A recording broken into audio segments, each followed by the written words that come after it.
What is good, YouTube? Quinn Wade coming to you with that instant basketball analysis on Analysis Playground exclusively on there. Obviously, this is a playoff edition. We're going to talk about how my home state, the home city, Milwaukee Bucks, was able to get close, 2 point game, and still let Siakam hit a three and hit the free throws for the Pacers. And then they went from being down by two with a couple seconds left, basically, to losing this game by 8. And it was competitive. It was good, but Indiana had so much control over this game, and they was able to win it 123 to 115. Indiana won that first quarter 40-30. They had a 10-point lead going into the second quarter. Milwaukee cut it to an 8-point lead with a 30-28 second quarter. But Indiana came back and won the third quarter 31-27. Although they did lose the fourth quarter 28-24, they still won the game by 8. Let's talk about Taurean Prince. He played 19 minutes. He was 2 of 4 from the field, 2 of 3 from the three-point line. He got 4 assists, 2 steals, 2 turnovers, 1 personal foul, a minus 13 and plus minus 6 points. This is about what he does. He's just gonna play a little bit of defense and try to shoot the three and space the floor. And he did that tonight, so that's all you can really ask for him, unless you want him to take more shots. But you got to find him, as he's not a guy that creates his own shot that often. Giannis Antetokounmpo, the Greek freak, 40 minutes played, the most on a team tonight. 14 to 20 from the field. Efficiency was there. Dominance was there. He also got to the free throw line 10 times and made 6 of them while still finishing with 34 points and 18 rebounds. So a monstrous double-double. 7 of them was offensive, 7 assists, 1 block, 4 turnovers, 2 personal fouls, and a minus 11 and plus minus. Kyle Kuzma, 5 of 10 from the field, 0 of 3 from the three-point line, 2 of 2 from the free throw line, 12 points, 3 rebounds, 2 offensive, 1 assist, 2 personal fouls, and a minus 7 and plus minus and plus minus. I had to say that twice, my bad. But Kyle Kuzma got double figures instead of having an 0-4 type of game. And you probably need him to do even more, especially knocking down those threes when they're open. I know he's never really been the greatest three-point shooter, but they're giving it to you. You got to knock those down. You got to practice hard on those if you want to be able to win the next game in this series. Brook Lopez was 3 of 6 from the field, 2 of 4 from 3. He did get 1 rebound. It was offensive with an assist, 4 blocks, 1 turnover, 2 personal fouls. He was a minus 9 and plus minus. He finished for 8 points. He got to do more than get 1 rebound. You got to do better than that. I know he only played 16 minutes, but he did do a good job of spacing the floor and knocking down those threes when he was out there. And that was all about what he did. Damian Lillard, he looked it okay. He moved okay, but 4 of 13 from the field, got to do better than that. And he was also 2 of 8. He had some good looks, hit a clutch 3 that gave them an opportunity to win the game, but he also went 4 or 5 from the free throw line.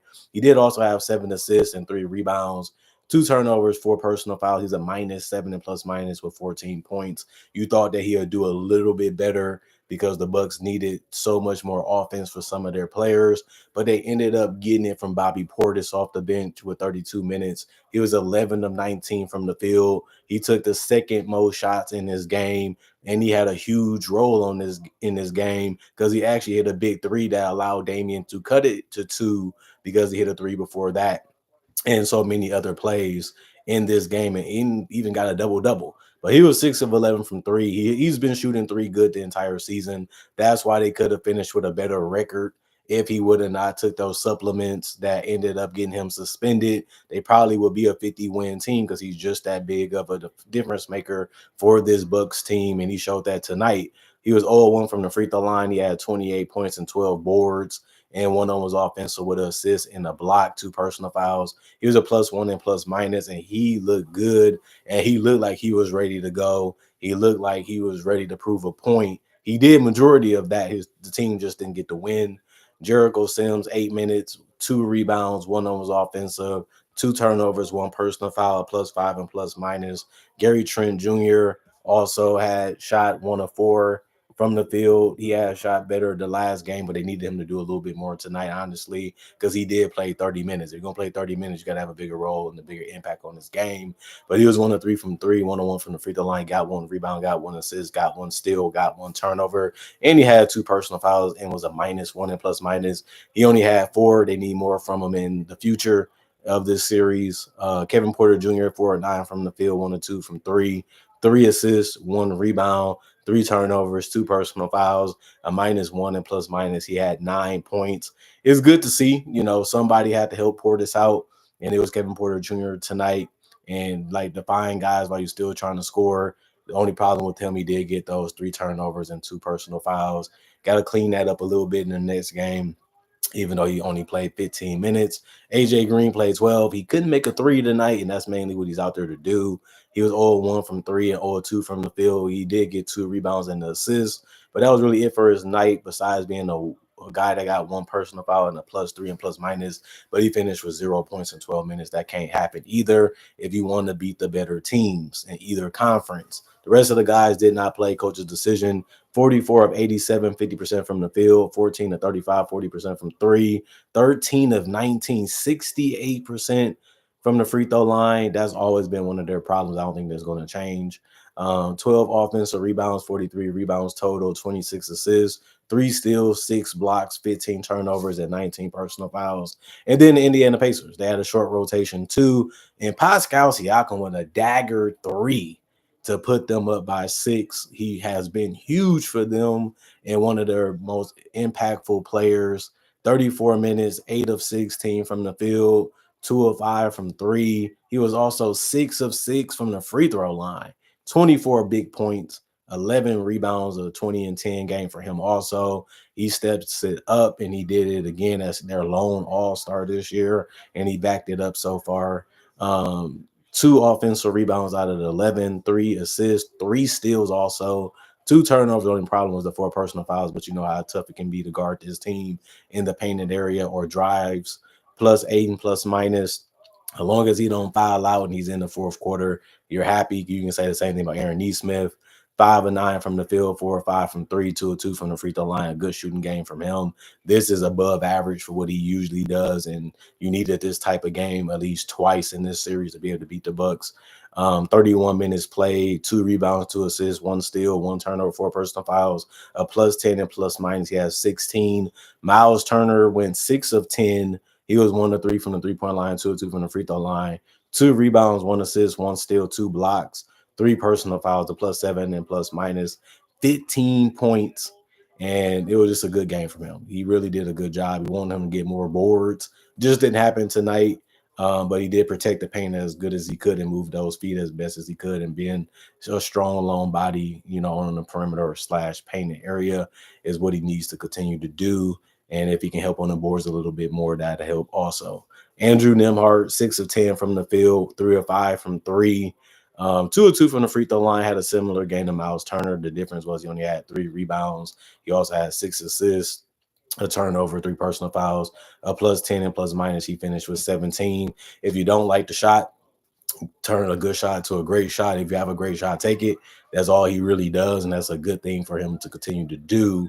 But he also hit a big 3 that finished the game off and made sure the Pacers was going to win with a 3-point shot with a couple seconds left for the Pacers to thrive again offensively. They just creating some shots for others, or they're good enough to create shots for themselves.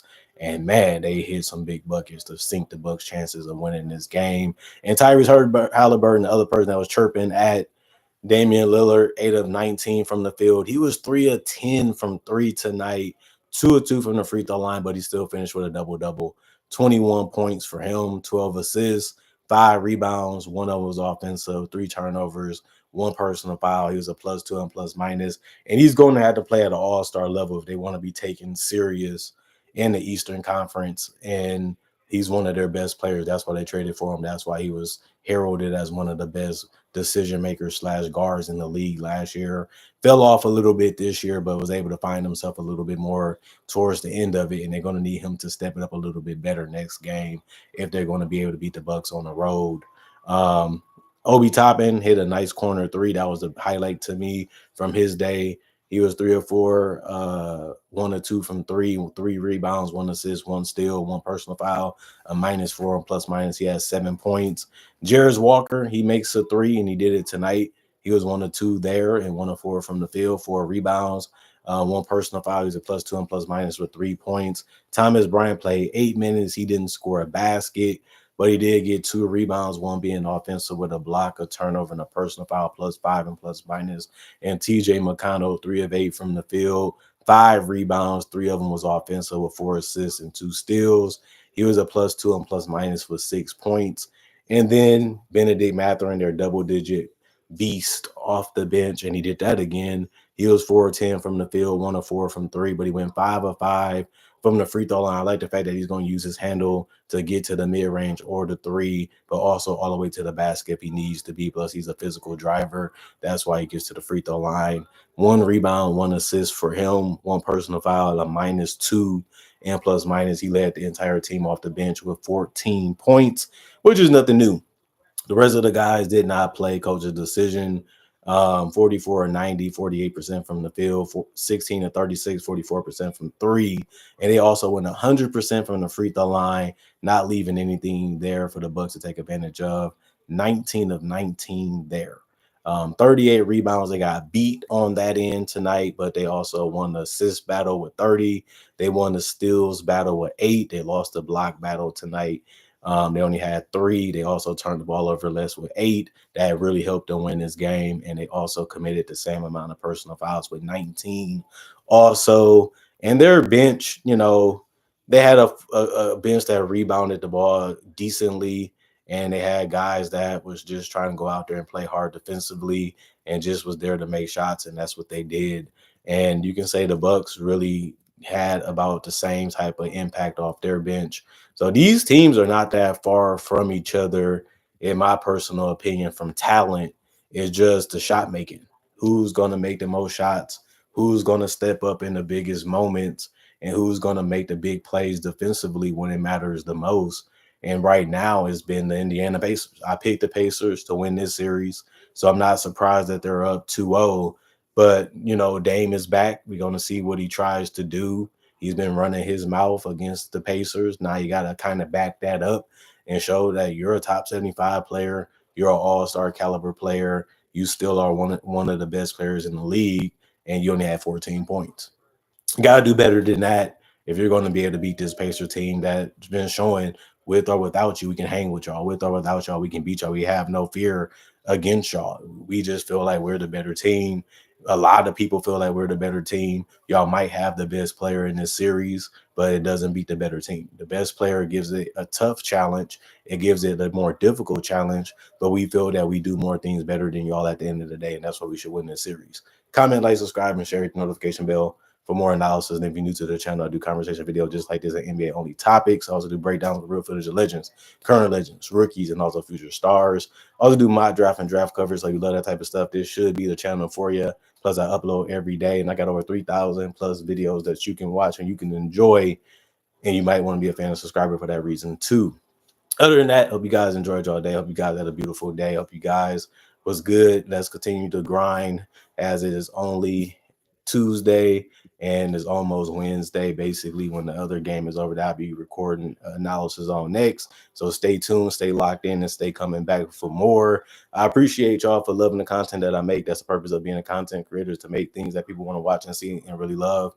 And you guys have been really big at that from me. That's why I've been around for 10 plus years, is for that main reason. Other than that, I got my social medias on my channel. You can check those out. I got my email on my channel. You can check that out too.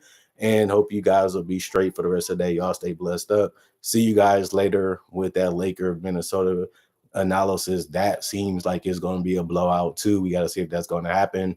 Other than that, the playoffs been a little crazy. Still fun, still exciting, still competitive in some series. And hopefully we get more great basketball for this beautiful game that we love to enjoy and watch and talk about, just like meeting me on this channel or meet me in person. And this is the reason why it started. And this is the reason why it still goes on, because this is what the people want to see. This is what the people want to hear. And I'm cool with that because I enjoy it. See y'all later. Peace out.